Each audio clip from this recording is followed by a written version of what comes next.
Hello again, and thank you for joining me for another topic in the sphere of family law.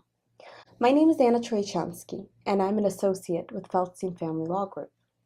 Today, I wish to discuss the issue pertaining to a parent's obligation towards the contribution of a post-secondary education at an American university. Pursuant to the Divorce Act, a parent is obligated to pay child support as long as the child remains a child of the marriage.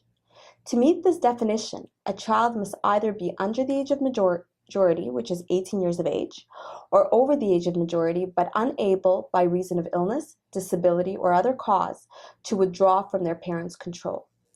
It seems that the other cause most commonly recognized by the courts that disable the child from withdrawing from their parents' control is if they become enrolled in a post-secondary education.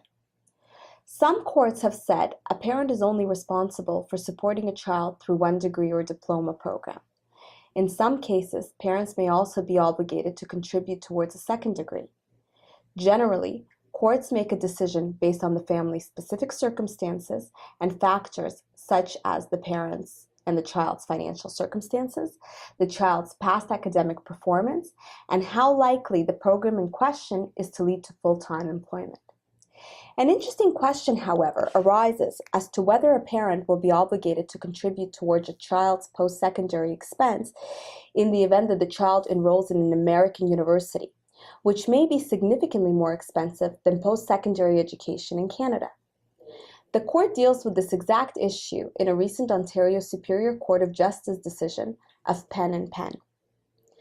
There, the court seems to indicate that there is no clear-cut rule that can be generalized for all cases, and it appears that each case would have to be evaluated on its own unique circumstances. The court considers the very unique circumstances of the parties in this case and attempts to evaluate what would have been the outcome had the parents remained together, and their means and abilities to afford this type of education.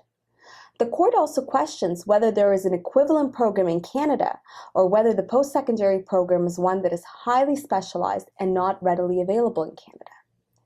The court decided that the father was obligated to contribute towards the American university in this case, since this was a very specialized program that was not readily available in Canada, and the father did have sufficient means to afford such a contribution. Again, had the circumstances been different, a different decision may have been rendered. As such, it's important to review the circumstances of each individual case to render a proper opinion as to the possible outcomes. If you would like more information about your obligations or entitlements with respect to child support, or have any other questions pertaining to your matrimonial matter, please contact us in order to book a consultation with one of our lawyers at 905-415-1636, or you can visit our website at www.separation.ca. Thank you.